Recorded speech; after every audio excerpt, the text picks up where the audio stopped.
चलिए, तो क्वेश्चन आपका यहाँ पर हिस्ट्री में दिया गया है, सिंधु घाटी सभ्यता एवं वैदिक संस्कृति से। क्वेश्चन दिया गया है कि सिंधु सभ्यता स्थल मोहनजोदड़ो का खोजकर्ता किसे माना जाता है। ऐसे ही क्वेश्चन आपके आएंगे, बहुत कठिन नहीं होंगे, ठीक है। तो चलिए जवाब दीजिएगा कि सिंधु घाटी सभ्यता स्थल मोहनजोदड़ो का खोजकर्ता किसे माना जाता है। रखालदास बनर्जी, दयाराम साहनी, जॉन मार्शल या चार्ल्स मैसन। ऑप्शन आ रहा है यहाँ पर आपका ए नंबर। तो आपका जवाब बिल्कुल सही है, आपने ए नंबर चुना है, इसका जवाब बिल्कुल सही है। रखालदास बनर्जी ने किया था। कब किया था, तो ये भी डेट आपको याद रखना है क्योंकि एग्जाम में कुछ भी पूछ सकता है। 1922 में। कब किया था, 1922 में किया था। वहीं पर अगर ये पूछता कि हड़प्पा सभ्यता की खोज, तो हड़प्पा की खोज किया था दयाराम साहनी ने, ठीक है। हड़प्पा की खोज दयाराम साहनी ने कब किया था, तो 1921 में। तो दो क्वेश्चन आपसे यहाँ पर पूछे जा सकते हैं। आते हैं अगले क्वेश्चन को। साथ ही दोस्तों, वीडियो एग्जाम की बेहतर तैयारी करने के लिए आप लोग हमारे ऐप से जुड़ सकते हैं। ऐप का नाम है देव जीके ट्रिक, प्ले स्टोर में है, डाउनलोड करके यहाँ पर देख सकते हैं उत्तर प्रदेश की ऐसी पीडीएफ आपकी है जो एक बार आप पढ़ लेंगे तो पूरे के पूरे क्वेश्चन जो आपके हैं वो ऑब्जेक्टिव इसमें से लगा सकते हैं। हर एक चीज़ यहाँ पर आपको दिया गया है।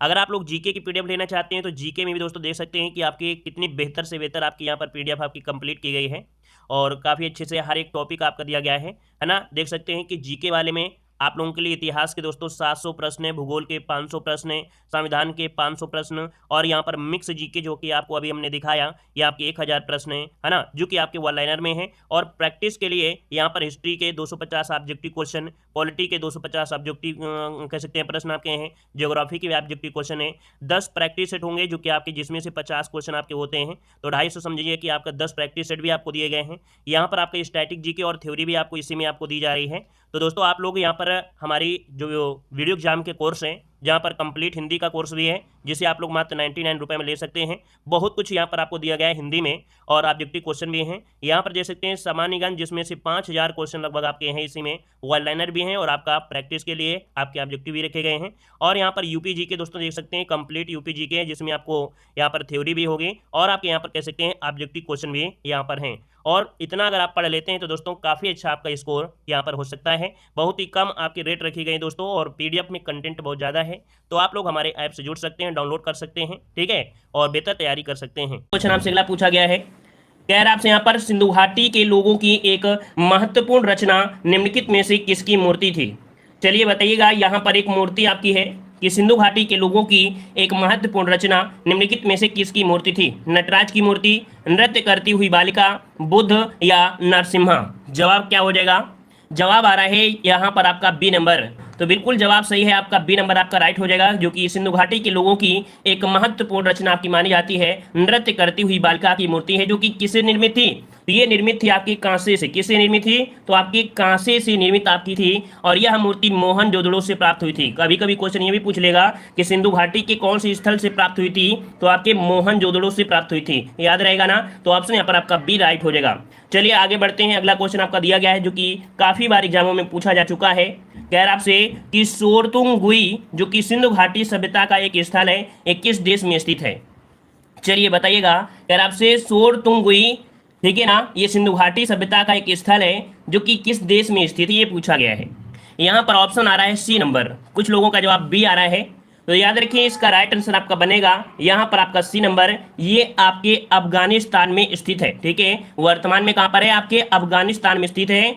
और वर्तमान में देखा जाए तो 3 देशों में हड़प्पा सभ्यता का विस्तार है ना। हड़प्पा सभ्यता का जो विस्तार है वो 3 देशों में है। कहाँ कहाँ पर, तो आपके भारत में, पाकिस्तान और अफगानिस्तान, इन 3 देशों में हड़प्पा सभ्यता का क्या है, विस्तार है, याद रखिएगा, ठीक है। अगला क्वेश्चन आपसे यहाँ पर पूछा गया है, कह रहा आपसे यहाँ पर कि सिंधु घाटी सभ्यता अनार्य सभ्यता थी क्योंकि।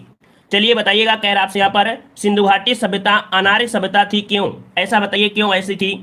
यहाँ पर जवाब दीजिएगा, सही क्या हो जाएगा ऑप्शन। चलिए, यह एक शहरी सभ्यता थी, इसकी लिपि चित्रात्मक थी, इसकी अर्थव्यवस्था का आधार कृषि था, इसका विस्तार नर्मदा नदी तक था। इसमें से राइट आंसर कौन सा बन जाएगा।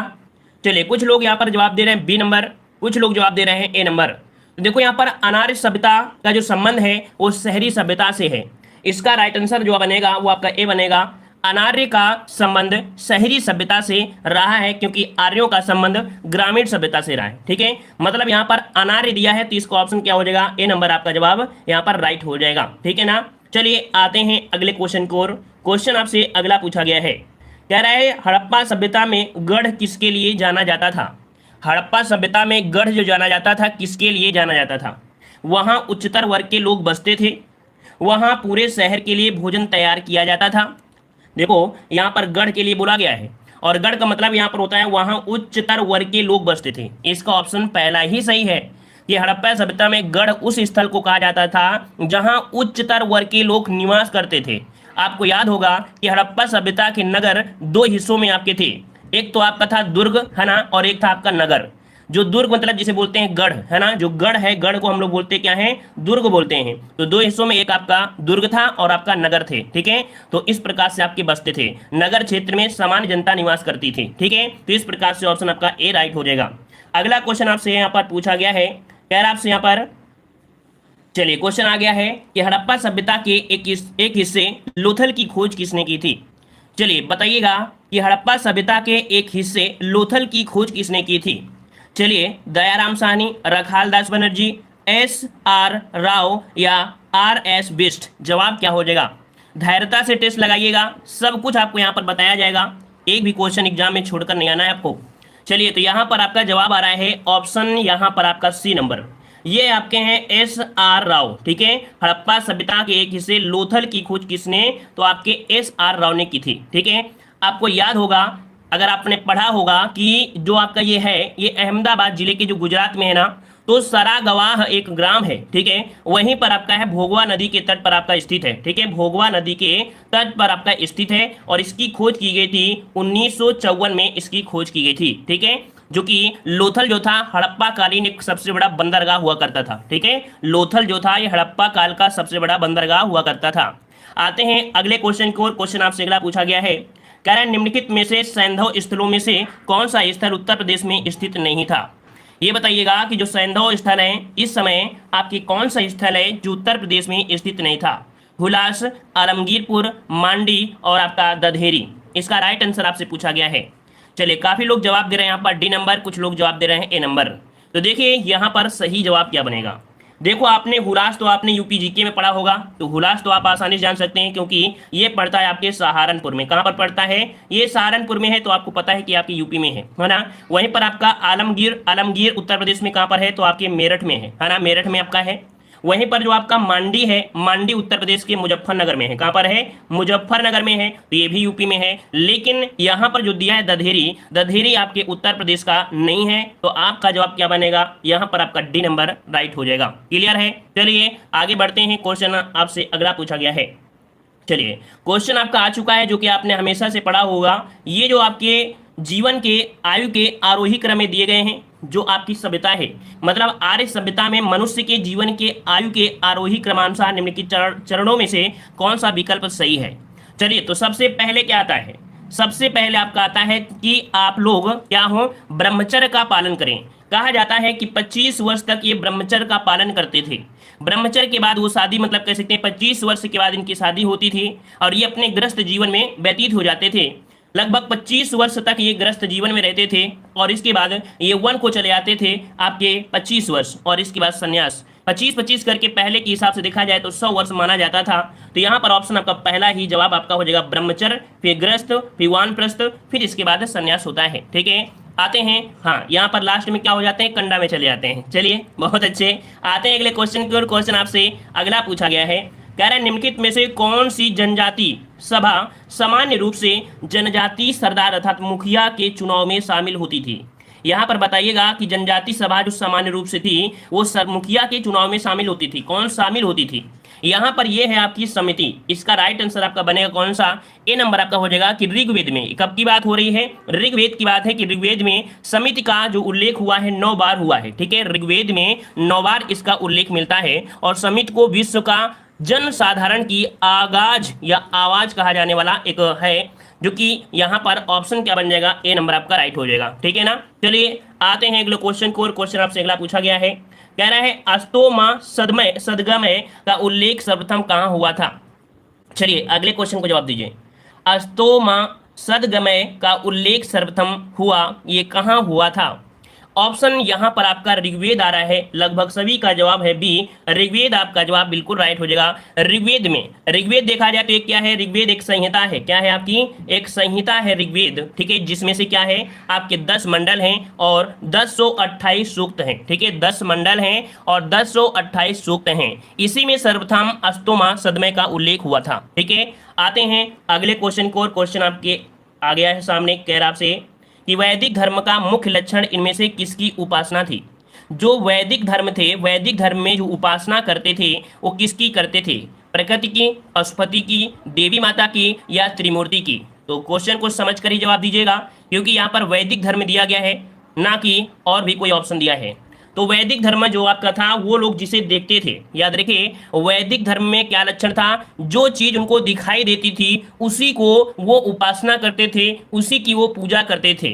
तो यहाँ पर जो आपका दिखाई देगा क्या, यहाँ पर प्रकृति दिखाई देती थी। इसका राइट आंसर आपका बनेगा क्या, ए नंबर आपका हो जाएगा। वैदिक धर्म का मुख्य लक्षण क्या था, प्रकृति की उपासना करना, और आर्यों ने प्रकृति की रहस्यमय शक्तियों से प्रभावित होकर उन्हें दिव्य रूप भी प्रदान किया है, ठीक है। आते हैं अगले क्वेश्चन को, और क्वेश्चन आपसे अगला पूछा गया है, बहुत अच्छे क्वेश्चन आपके हैं।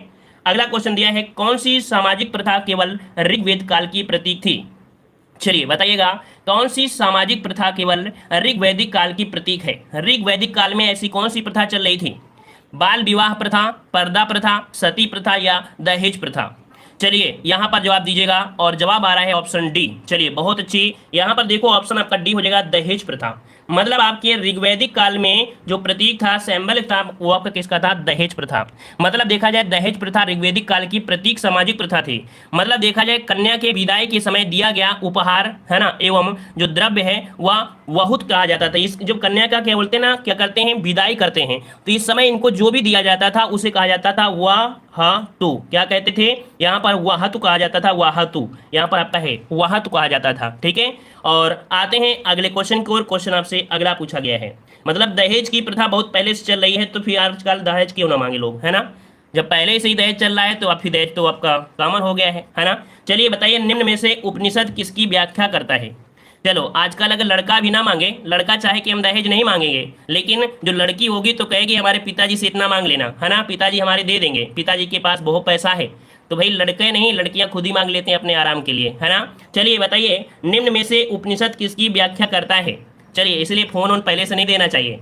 चलिए जवाब दीजिए, 13 नंबर में सही जवाब क्या हो जाएगा।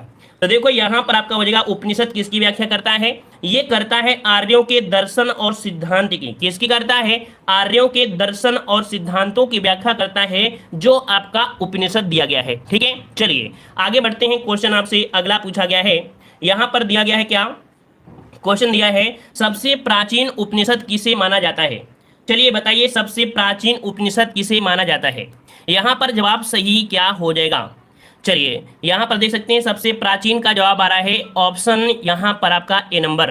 तो जवाब यहाँ पर बिल्कुल सही हो जाएगा, ऑप्शन आपका ये हो जाएगा, छंदोग जो उपनिषद है, कौन सा है, तो छंदोग उपनिषद को सबसे प्राचीन उपनिषद माना जाता है। और इसी उपनिषद में ही कह सकते हैं कि अद्वैतवाद की स्थापना इसी के माध्यम से आपकी हुई थी, ठीक है। आते हैं अगले क्वेश्चन को, क्वेश्चन आपसे अगला पूछा गया है, कह रहा आपसे यहाँ पर कि शतपथ ब्राह्मण और तैत्तिरीय ब्राह्मण के ब्राह्मण मूल पाठ हैं। मतलब यहाँ पर जो दिया गया है, आपका दिया गया है शतपथ ब्राह्मण और आपका तैत्तिरीय ब्राह्मण, ये किसके आपके मूल पाठ हैं, ये किस में आपके आते हैं, तो ये आते हैं यजुर्वेद में आते हैं। किस में आते हैं, ऑप्शन आपका बी हो जाएगा, ये यजुर्वेद के ब्राह्मण मूल पाठ आपके हैं, ठीक है ना। चलिए आते हैं अगले क्वेश्चन को, क्वेश्चन आपसे अगला पूछा गया है, यहाँ पर दिया है बौद्ध धर्म से जुड़े हुए यहाँ पर आपके पॉइंट आपके आ चुके हैं, गौतम बुद्ध तथा महावीर स्वामी की जीवनी और शिक्षाएं। क्वेश्चन दिया है कि बौद्ध धर्म ने समाज के 2 वर्गों को अपने साथ जोड़कर एक महत्वपूर्ण प्रभाव छोड़ा। ये वर्ग आपके कौन थे, मतलब इनके साथ जुड़े हुए 2 वर्ग आपके कौन थे, कौन लोग इनके साथ जुड़े थे, ज्यादा से ज्यादा कौन सा वर्ग जुड़ा था। तो इनके साथ जुड़े थे स्त्रियां और शूद्र। कौन कौन जुड़े थे, इसका राइट आंसर आपका बनेगा डी, स्त्रियां एवं शूद्र इनके साथ आपके जुड़े थे।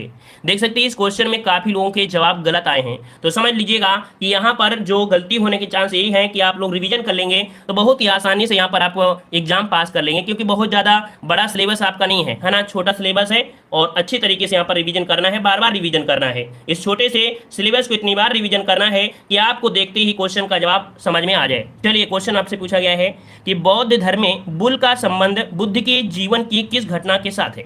चलिए बताइएगा कि बौद्ध धर्म में बुल का संबंध बुद्ध के जीवन की किस घटना से है? जन्म से, महाभिनिष्क्रमण से, प्रबोध से या महापरिनिर्वाण से? तो देखो यहाँ पर 17 का ऑप्शन आ रहा है, ए नंबर जन्म से है। बिल्कुल जवाब सही है कि बुल का संबंध है बुद्ध के जीवन की किस घटना से? जन्म से है। यहाँ पर देख सकते हैं दिया गया महाभिनिष्क्रमण, मतलब ये जब घर से निकले थे। बोला जाता है एग्जाम में पूछा जाता है कि भगवान बुद्ध के घर से जब निकले थे, इसकी घटना को क्या कहते हैं? महाभिनिष्क्रमण कहते हैं। और बुद्ध की जो मृत्यु हुई थी, प्राण त्यागने की जो घटना है, उसे महापरिनिर्वाण कहते हैं। ठीक है, चलिए राम राम राम राम।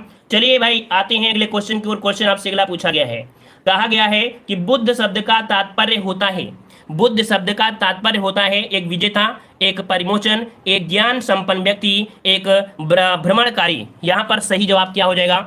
लॉक करिए इस प्रश्न का सही आंसर क्या हो सकता है। चलिए ऑप्शन आ रहा है यहाँ पर ज्ञान। देखो बुद्ध शब्द का तात्पर्य होता है एक ज्ञान होता है ना, क्या हो जाता है? एक ज्ञान संपन्न व्यक्ति। ठीक है, क्लियर है। चलिए तो चलते हैं अगले क्वेश्चन। अच्छा ये बताइए कि ज्ञान की प्राप्ति कहाँ हुई थी? बुद्ध को ज्ञान की प्राप्ति कहाँ हुई थी? तो बोध गया, जो कि आपके बिहार में है ना। अगला क्वेश्चन आपसे दिया गया है, यहाँ पर दिया गया है क्वेश्चन दिया गया है अगला कि गौतम बुद्ध द्वारा भिक्षुणी संघ की स्थापना कहाँ की गई थी? चलिए बताइएगा। लाइक भी कर दीजिए भाई, जितने लोग जुड़े हैं उतने लोग तो लाइक कर दिया करें। जो लोग ऑफलाइन है वो लोग बिना कहे लाइक कर देते हैं। आप लोग जितने लोग जुड़े रहते हैं उतने लोग भी यहाँ पर लाइक जरूर कर दिया करें। चलिए बताइए गौतम बुद्ध द्वारा भिक्षुणी संघ की स्थापना कहाँ की गई थी? जवाब यहाँ पर आ चुका है, ऑप्शन आ रहा है यहाँ पर आपका सी नंबर, आपके वैशाली में। कहाँ पर की गई थी? वैशाली में की गई थी, आपके आम्र वाटिका में। कहाँ पर? वैशाली में एक जगह पड़ती है आम्र वाटिका। ठीक है, कहाँ पड़ती है? तो आपकी ये पड़ती है आम्र वाटिका है, यहाँ पर इसकी वाटिका, इसकी स्थापना यहाँ पर की गई थी। ठीक है ना। और इस संघ में प्रवेश पाने वाली प्रथम महिला का नाम बताइए। ये बताइए कि इस संघ में जो पहली महिला थी, क्योंकि क्वेश्चन पूछा जाता है कि पहली महिला कौन थी जो इसमें से प्रवेश की थी।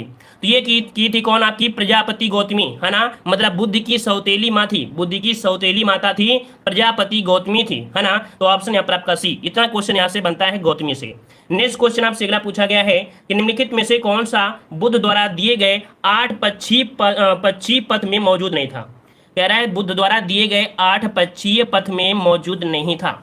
यहाँ पर आपका जवाब क्या बनेगा? थोड़ा सा कठिन क्वेश्चन आपको लग रहा होगा, पहली बार अगर आप पढ़ रहे हैं तो कठिन है, लेकिन याद रखिए हमने आपको बताया था कि अष्टांगिक मार्ग का प्रतिपादन किसने किया? अष्टांगिक मार्ग मतलब यहाँ पर आपके 8 पक्षी पद, या इसे बोलते हैं अष्टांगिक मार्ग, जो कि भगवान बुद्ध ने शिक्षाओं में इन्हें शामिल किया है, जिन्हें दुखों से मुक्ति पाने में एवं ज्ञान प्राप्त करने के रूप में बताया गया है। तो यहाँ पर आपका 20 का ऑप्शन आपका बी हो जाएगा, सम्यक लक्ष्य। ये इन्होंने नहीं बताया है। ठीक है, बताया क्या है? सम्यक दृष्टि, सम्यक संकल्प, सम्यक वाक, सम्यक कर्म, सम्यक आजीवन, सम्यक व्यायाम, सम्यक स्मृति और सम्यक समाधि, ये इन्होंने बताया है।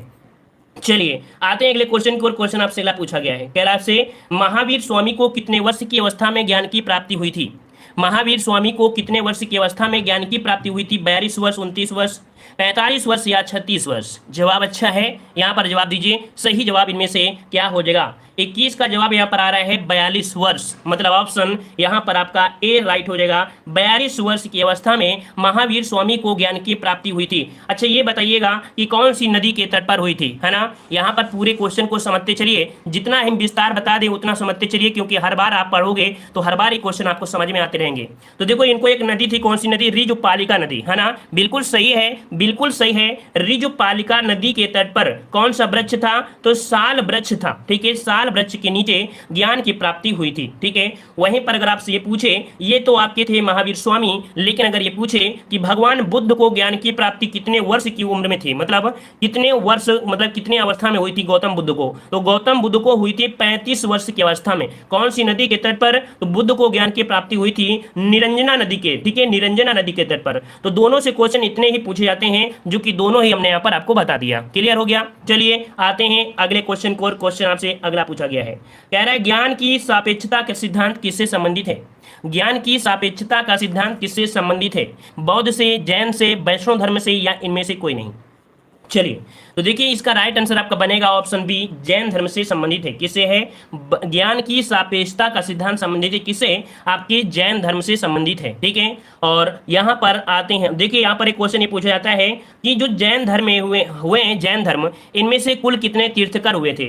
तो कितने तीर्थकर हुए थे? आपके 24 तीर्थकर हुए थे आपके जैन में। ठीक है, प्रथम कौन थे? तो इसके जो प्रथम थे वो आपके कौन थे? तो आपके ऋषभ देव थे, है ना। क्या थे? ऋषभ देव थे। और अंतिम कौन थे? तो अंतिम थे महावीर स्वामी थे। ठीक है, महावीर स्वामी थे। हमने क्वेश्चन बहुत कम लिए हैं, लेकिन एक्सप्लेन आपका जो करेंगे वो ज्यादा से ज्यादा आपको मिलेगा। अगला क्वेश्चन आपसे मिला है, पूछा गया है कि मनुष्य जीवन का सर्वोत्तम ध्येय है कैवल्य, जिसका अर्थ है, यहां पर पूछा है कैवल्य, कैवल होता क्या है? ये बताइए, इनमें ऑप्शन में देखकर बताइए कैवल्य क्या होता है, कैवल्य का मतलब होता क्या है, आपसे पूछा गया है ना। चलिए, तो यहां पर जवाब भी आपका आ चुका है। कैवल्य मतलब होता है इच्छाओं पर विजय प्राप्त करना। अगर आपको इच्छाओं पर विजय प्राप्त हो जाए तो आप हर एक दुनिया का वो काम कर सकते हैं। मतलब ऑप्शन आपका यहाँ पर हो जाएगा, इच्छाओं पर विजय प्राप्त करना, यही होता है कैवल्य। कैवल ये कह सकते हैं ज्ञान प्राप्त करना, ये भी हो सकता है। कैवल मतलब होता है ज्ञान प्राप्त कर सकना। ठीक है, चलिए आते हैं अगले क्वेश्चन को। क्वेश्चन आपसे अगला पूछा गया है, यहाँ पर आ गए हैं हम लोग सम्राट अशोक में। कह रहा है अशोक की सर्वाधिक प्रचलित उपाधि थी। अशोक की सर्वाधिक प्रचलित उपाधि थी, ये प्रचलित उपाधि क्या थी? बुद्ध शाक्य, अशोकवर्धन, प्रियदर्शी, देवनामप्रिय। क्या बनेगा? अगला पूछा गया है, कह रहे निम्नलिखित मगध राजवंशों का कालक्रम आपको निश्चित करना है। कौन सा कालक्रम सबसे पहले आया था? तो देखो, सबसे पहले आपको याद होगा हर्यक वंश आया था। कौन आया था? हर्यक वंश आया। हर्यक वंश के बाद फिर आपके यहाँ पर शिशुनाग आया था। ठीक है, कौन आया था? शिशुनाग आया था। ठीक है, इसके बाद नंद वंश आया था। ठीक है, इसके बाद नंद वंश आया था, है ना। नंद वंश आया। नंद वंश के बाद फिर कौन आपका था? मौर्य वंश आया था। ठीक है, कौन आया था? मौर्य वंश आपका आया था। और इसके बाद इस प्रकार से आपका देखा जाए तो यहाँ पर आपका हर्यक वंश हो गया। इसके बाद यहाँ पर सेकेंड, फर्स्ट, मतलब ऑप्शन यहाँ पर आपका सी राइट हो जाएगा। क्लियर हो गया है। चलिए आते हैं अगले क्वेश्चन को। क्वेश्चन आपसे अगला पूछा गया है, यहाँ पर दिया जा रहा है क्वेश्चन कि प्राचीन भारत का वह प्रसिद्ध शासक कौन था जिसने अपने जीवन के अंतिम दिनों में जैन धर्म अपना लिया था? पहले ये बुद्ध से रिलेटेड था, अर्थात बुद्ध से उपासना करता था, लेकिन अंतिम दिनों में जैन धर्म अपना लिया था। ऐसा कौन सा शासक था? इस प्रश्न का जवाब दीजिएगा। यहाँ पर देख सकते हैं इसका राइट आंसर आपका बनेगा सी नंबर। ये थे आपके कौन? तो आपके चंद्रगुप्त थे। ठीक है, कौन थे आपके? तो चंद्रगुप्त थे। इसका राइट आंसर आपका बनेगा क्या? यहाँ पर ऑप्शन बन जाएगा आपका सी नंबर, आपका राइट हो जाएगा। क्लियर है। चलिए आते हैं अगले क्वेश्चन को। क्वेश्चन दिया गया है, यहाँ पर दिया है अशोक के अधीन मौर्य राजतंत्र का सबसे सही वर्णन निम्नलिखित में से कौन सा होगा? मतलब जो अशोक के अधीन मौर्य राजतंत्र था, है ना, इसका सबसे सही वर्णन जो है वो आपका क्या है? तो देखिए यहां पर आपका जवाब बनेगा ऑप्शन ए। ये है ऑप्शन कौन? ए हो जाएगा, प्रबुद्ध स्वेच्छाचारी शासन। क्या? प्रबुद्ध स्वेच्छाचारी शासन। ये अशोक के अधीन जो आपका मौर्य राजतंत्र है इसका सही वर्णन करता है। इसका राइट आंसर आपका बनेगा ए नंबर आपका हो जाएगा। अगला क्वेश्चन आप पर दिया गया है, क्वेश्चन आपका सामने आ गया है। कह रहे हैं कलिंग युद्ध के बाद निम्न में से किसने महाराज अशोक के हृदय रूपांतरण को दर्ज किया? चलिए बताइए, कलिंग युद्ध के बाद निम्नलिखित में से किसने महाराज अशोक के हृदय रूपांतरण को दर्ज किया था? यहाँ पर आपका जवाब थोड़ा सा कठिन आ सकता है। इस प्रश्न का जवाब यहाँ पर हो जाएगा ऑप्शन, यहाँ पर कुछ लोगों ने दिया है डी नंबर। तो जवाब बिल्कुल सही है। ये आपके हैं रॉक एडिक्ट, जो आपके दिए गए हैं यहाँ पर आपके 13 आपके हैं। तो इसका राइट आंसर क्या बनेगा? यहाँ पर आपका हो जाएगा डी। कुल मिला के यहाँ पर ये जो शब्द है ये क्या है इसको समझिएगा। यहाँ पर ये जो दिया गया है रॉक एडिक्ट, इसका मतलब क्या होता है? शिलालेख होता है। हिंदी में इसे बोलते हैं शिलालेख। कुल मिला के देखा जाए तो आपके 13वें शिलालेख में, है ना, आपको पता होगा कि 13वें शिलालेख में कलिंग के युद्ध के संदर्भ में पूरा साक्ष्य मिलता है। और यह घटना अशोक के अभिषेक के 8वें वर्ष बाद, कब? 261वें, है क्या? 261 ईस्वी पूर्व में घटित हुई थी। ये सब कुछ इस शिलालेख में बताया गया है। ठीक है ना। अगला क्वेश्चन आपसे दिया गया है, यहाँ पर क्वेश्चन आपका आ चुका है, पंचमार्क सिक्का कहाँ चलता था? चलिए बताइएगा, पंचमार्क सिक्का कहाँ चलता था? यहाँ पर बताइएगा जवाब सही क्या हो जाएगा। चलिए इसका जवाब भी यहाँ पर आ चुका है, 29 का ऑप्शन आ रहा है यहाँ पर सी नंबर।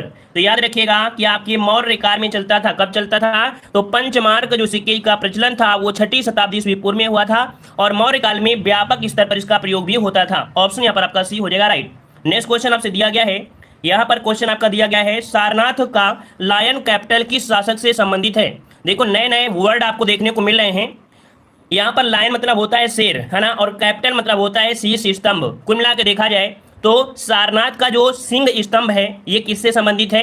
तो आपका ऑप्शन बन जाएगा बी, आपके अशोक से संबंधित है ना। ऑप्शन क्या बनेगा? बी नंबर आपका जवाब यहाँ पर सही हो जाएगा। ठीक है ना। और ये आपके अशोक के शासनकाल में बना था। अगला क्वेश्चन यहाँ पर पूछा गया है, कह रहा आपसे यहाँ पर कलिंग युद्ध अशोक के राजभिषेक के कितने वर्ष बाद हुआ था। यूपीएससी का बेहतरीन क्वेश्चन आपका है, कलिंग युद्ध अशोक के राजभिषेक के कितने वर्ष बाद हुआ। चलिए जवाब दीजिएगा, इसका सही जवाब क्या हो जाएगा, 8वें वर्ष, 6वें वर्ष, 5वें वर्ष या 4थे वर्ष में। तो यहाँ पर 31 का ऑप्शन बनेगा, यहाँ पर आपका कौन सा भाई, 8वें वर्ष। चलिए बिल्कुल सही है, आपका जवाब हो जाएगा ए नंबर, 8वें वर्ष हुआ था, जो कि आपके 261 ईस्वी पूर्व में हुआ था। ठीक है ना। अगर आपसे पूछे अशोक का शासनकाल, तो भाई अशोक का जो शासनकाल रहा है वो 269 से लेके 232 ईस्वी पूर्व तक आपका था। ठीक है ना, क्लियर है। चलिए आते हैं अगले क्वेश्चन को। क्वेश्चन आपसे अगला पूछा गया है, यहाँ पर आपका क्वेश्चन दिया गया है गुप्त वंश से क्वेश्चन आपका आ चुका है। अब आपका कौन सा आ गया, गुप्त वंश आपका आ चुका है। देखते हैं गुप्त वंश में कह रहा है निम्नलिखित कथनों में से कौन सा कथन समुद्रगुप्त के बारे में सही नहीं है। देखो यहाँ पर सही नहीं है, आपसे पॉइंट पूछा गया है, नहीं शब्द को भी ध्यान में रखते हुए पढ़िए। तो दिया गया है प्रयाग प्रशिष्ट में समुद्रगुप्त को धर्म प्राचीर बंद कहा गया है। पहला पॉइंट आपका सही है। समुद्रगुप्त ने अश्वमेघ प्रकार का सिक्का चलाया था, ये भी सही है। रामगुप्त समुद्र का पुत्र था, ये भी आपका सही दिया गया है। समुद्रगुप्त की माता का नाम प्रभावती गुप्त था। तो भाई ये आपका पॉइंट जो दिया है गलत है, क्योंकि जो चंद्रगुप्त प्रथम की जो पत्नी थी कुमार देवी थी। क्या थी भाई, कुमार देवी थी। इसका मतलब है ये प्रभावती नहीं था, कुमार देवी था। इस प्रकार से ऑप्शन क्या बनेगा, यहाँ पर आपका डी नंबर, ये आपका सही नहीं है। अगला क्वेश्चन यहाँ पर दिया गया है, क्वेश्चन आपका है किस गुप्त शासक को उसके सिक्कों पर वीणा बजाते हुए अंकित किया गया है। ये क्वेश्चन सभी लोग जवाब दे सकते हैं, ये क्वेश्चन का आंसर सभी का सही आएगा। देखते हैं यहाँ पर जवाब सही है या नहीं। चलिए किस गुप्त शासक को उसके सिक्कों पर वीणा बजाते हुए अंकित किया गया है। चलिए 33 का ऑप्शन आ रहा है यहाँ पर सी नंबर। क्या बात है, सभी का जवाब बिल्कुल सही है। यहाँ पर समुद्रगुप्त है ना, समुद्रगुप्त जो कि चंद्रगुप्त प्रथम के बाद ये शासक आपका बना था। ठीक है ना, तो यहाँ पर ऑप्शन क्या हो जाएगा, सी नंबर, यहाँ पर आपका जवाब राइट हो जाएगा। ठीक है, चलिए आते हैं अगले क्वेश्चन को। और क्वेश्चन आपसे अगला पूछा गया है जो कि इसी से रिलेटेड क्वेश्चन आपका है, कह रहा आपसे प्रयाग प्रशस्त अभिलेख मूलतः कहाँ पर था जिसे जहांगीर ने इलाहाबाद के किले में स्थापित करवाया। चलिए बताइएगा यहाँ पर सही जवाब क्या हो जाएगा। प्रयाग प्रशस्त अभिलेख मूलतः कहाँ पर था जिसे जहांगीर ने इलाहाबाद के किले में स्थापित करवाया। चलिए यहाँ पर जवाब आ रहा है 34 का ऑप्शन डी आ रहा है। काफी लोगों का जवाब यहाँ पर डी है।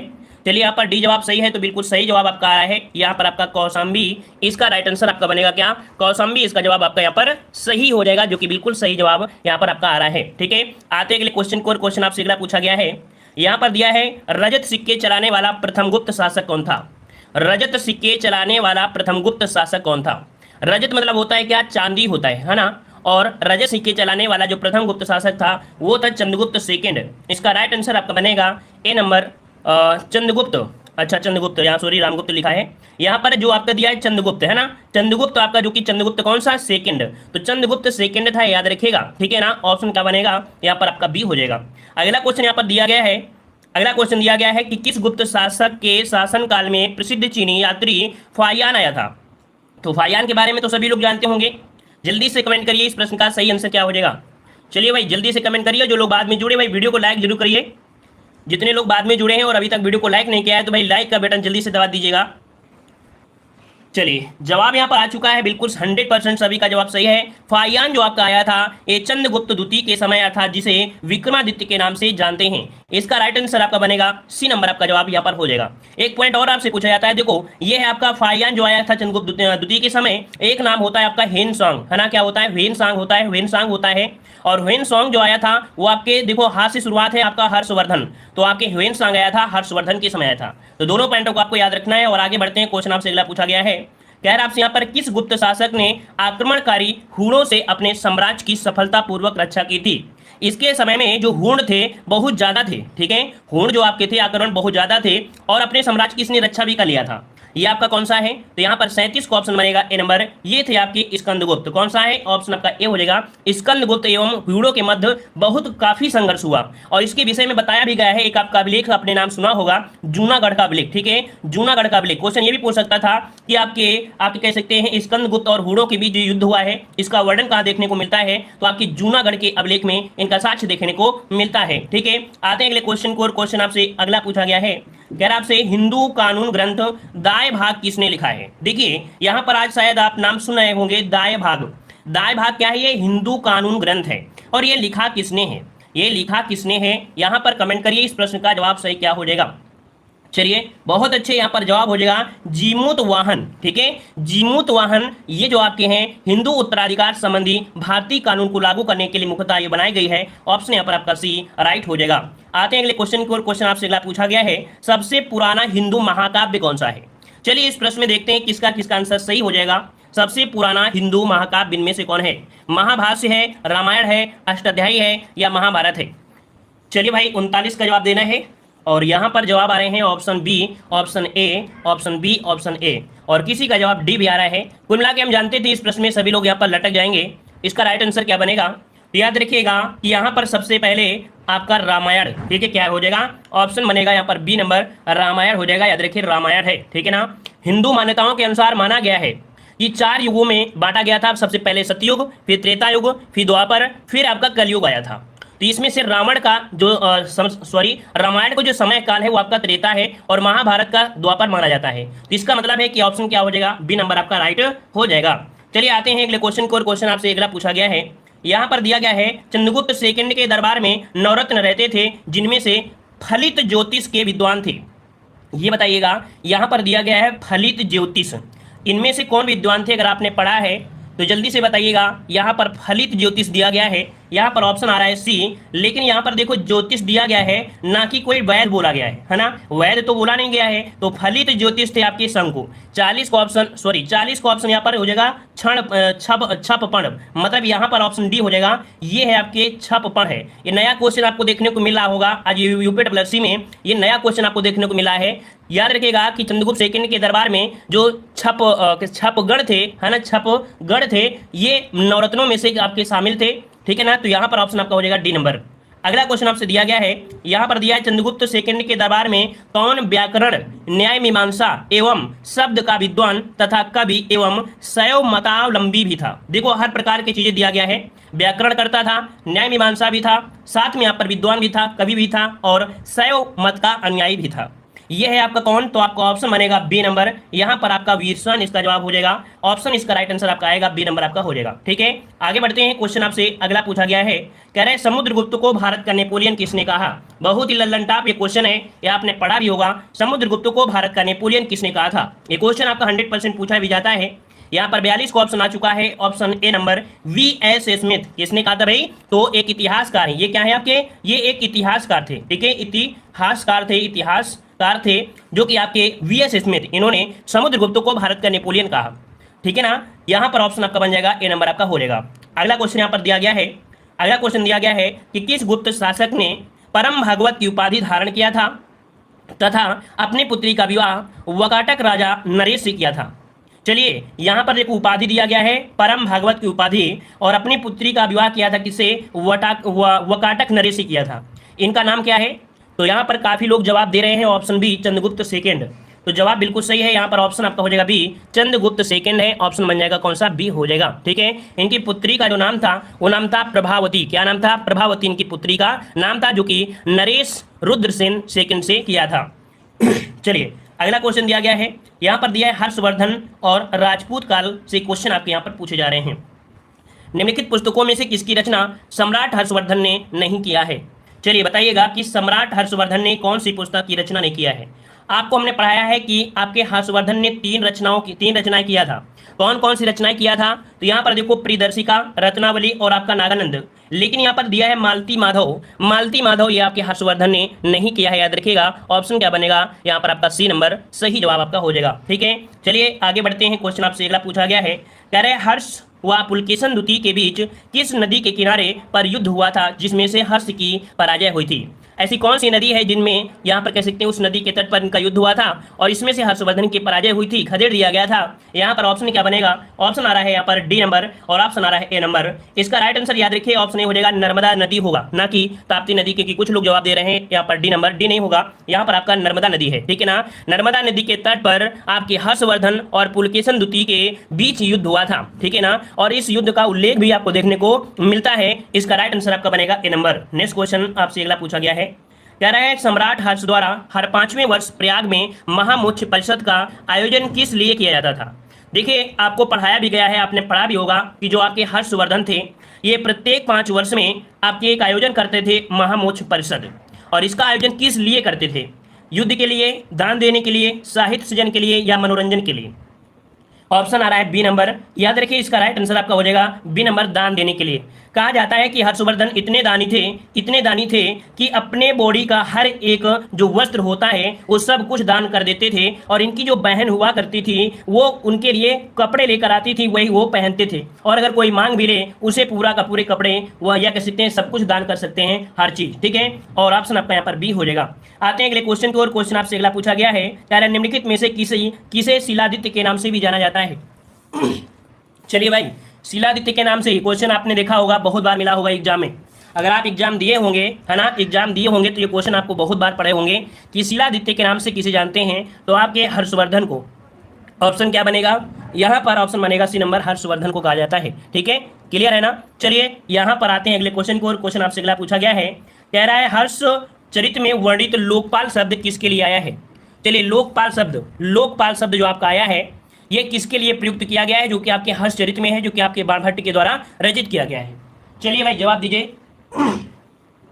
चलिए यहाँ पर जवाब आ गया है, ऑप्शन आ रहा है, कुछ लोगों ने जवाब दिया है यहाँ पर सी नंबर। देखिए इसका राइट आंसर आपका बनेगा 48 का ऑप्शन बनेगा सी नंबर। ये प्रांतीय शासक के लिए लोकपाल शब्द का प्रयोग किया जाता था। इसका राइट आंसर आपका जो बनेगा वो आपका बनेगा कौन सा? ऑप्शन सी हो जाएगा। ठीक है ना। और यहाँ पर देखो हर्षचरित किसने रचा है? हर्षचरित जो है ये आपकी है किसकी? तो हर्षवर्धन के दरबारी कवि थे आपके, कौन? तो आपके बाणभट्ट थे। ठीक है, बाणभट्ट थे, तो इनके दरबारी कवि थे, इन्होंने ही इस ग्रंथ को रचा है। ठीक है, चलिए आगे बढ़ते हैं। क्वेश्चन आपसे अगला पूछा गया है कि किसकी प्रारंभिक राजधानी भीनमाल थी तथा बाद में कन्नौज राजधानी बनाई गई? चलिए भाई, किसकी प्रारंभिक राजधानी भीनमाल थी तथा बाद में कन्नौज राजधानी बनाई गई? तो कन्नौज से आपको याद आ रहा होगा कि इस प्रश्न का सही जवाब क्या बनेगा? सही जवाब 49 का ऑप्शन ए बन जाएगा। ये थे गुर्जर प्रतिहार वंश। गुर्जर प्रतिहार वंश का संस्थापक था नागभट्ट प्रथम। कौन था भाई? नागभट्ट प्रथम था, जिसने अपनी राजधानी भीनमाल बनाई थी और बाद में कन्नौज इसकी राजधानी बनाई गई थी। तो ऑप्शन आपका बन जाएगा ए नंबर, गुर्जर प्रतिहार वंश का नागभट्ट था। ठीक है ना। चलिए आते हैं, हाँ ये क्वेश्चन पूछिए प्रारंभिक राजधानी क्या थी? तो भीनमाल, और बाद में क्या? तो कन्नौज आपकी हो जाएगी। ठीक है, अगला क्वेश्चन यहाँ पर दिया गया है। क्वेश्चन आपका आ रहा है यहाँ पर, निम्नलिखित में से किसकी उपाधि आदिवराह थी? चलिए बताइएगा कि किसकी उपाधि आदिवराह थी? आदिवराह पूछा गया है, आदिवराह। ऊपर वाले में हमने सी तो सही किया है ना, चलिए यही सही किया है। ठीक है, अगला क्वेश्चन दिया गया है कि निम्नलिखित में से किसकी उपाधि आदिवराह थी? इसका आंसर आपको दिख गया है। इसका आंसर आपका है मिहिर भोज फर्स्ट। मिहिर भोज फर्स्ट को आदिवराह की उपाधि भी दिया गया है, याद रखिएगा। ऑप्शन आपका डी हो जाएगा। एक पॉइंट और आपको बताते हैं जो कि ज्योग्राफी में आपको मिलेगा कि भोज जो झील है, कौन सी? भोजताल जो आपकी झील है वो आपकी कहाँ पर मिलती है? तो इनका संबंध कहाँ से था? आपकी एमपी से संबंधित था। तो याद रखिए भोजताल जो झील पड़ती है कहाँ पर? तो आपकी एमपी में मिलती है। ठीक है, तो आपका जवाब क्या हो जाएगा? डी नंबर आपका जवाब राइट हो जाएगा। और अगला क्वेश्चन यहाँ पर आपसे दिया गया है, कह रहा है राष्ट्रकूट वंश का संस्थापक कौन था?